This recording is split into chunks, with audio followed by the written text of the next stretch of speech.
It was supposed to be equipped with 4 wing SHKAS machine guns and 1 SHKAS machine gun on the ring mount for the navigator gunner.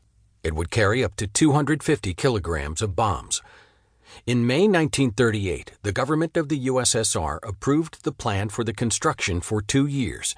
It included the construction of a twin-seater single-engine armored attack aircraft, the BSH-2. Ilyushin was authorized to carry out the project and provide 3 flight-ready planes by the end of 1938 or the beginning of 1939. The designing process and the production of a pilot model took more than a year. The main difficulties were connected with the production of aircraft armor with double curvature and a new engine, the AM-35. This engine replaced the previous model AM-34FRN, which was not powerful enough at low altitudes. On 2 October 1939, V. Kokinakia performed the first flight test on BSH-2. The flight lasted no more than 10 minutes because the engine was overheating and the plane was banking to the left. The development process went on until March 1940. The designers had serious problems with cooling the engine because the water and oil radiators were situated inside the armored shell. The chief engine designer, A. Mikulin, noted that the design of the new attack aircraft did not at all correspond to the optimal operating conditions for the AM-35, and the recommendations of the engine designers had been flagrantly ignored. "There is not a single hole in this iron body through which the engine could cool down. What performance do you expect from it then?" exclaimed Mikulin. After numerous alterations and improvements, the aircraft finally passed all the factory tests on 26 March 1940.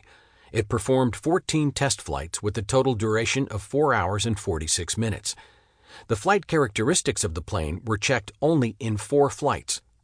On 31 March, the BSH-2 was subjected to status tests, which lasted for 3 weeks.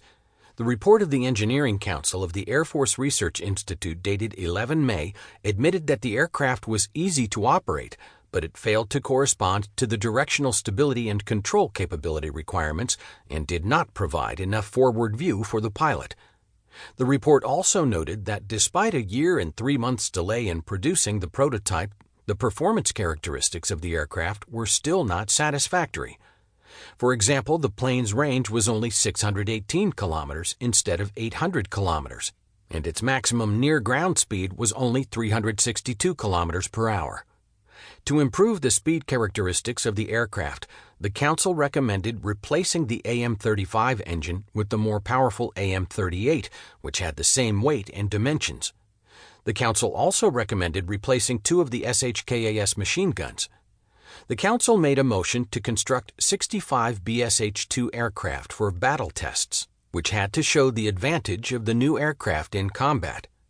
The tests could also help to bring out the possible defects and eliminate them. It should be noted that a new engine model, AM-38, was constructed specially for Ilyushin's aircraft.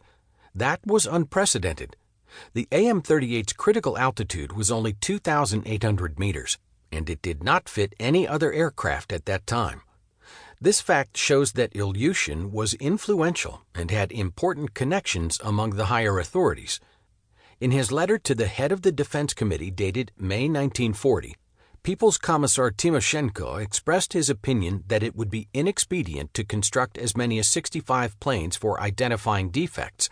He considered 10 to 15 planes enough for that purpose. In the same letter, he mentioned a new variant of the attack aircraft, which was being designed at the time by designer Sukhoi and looked better than Ilyushin's model. Nevertheless, on 24 May 1940, the head of the Air Force, Y.A.V. Smushkevich, addressed People's Commissar for the Aircraft Industry, A.I. Shahurin. In his letter, he wrote, "It's been 30 days since Ilyushin's aircraft passed the status tests, and he gained the permission from the Engineering Council to introduce the model into production.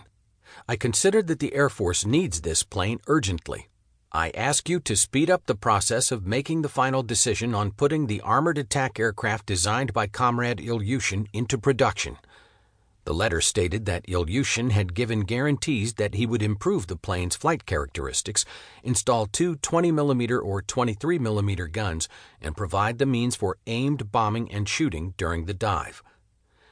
This letter presents a solid testimony to the fact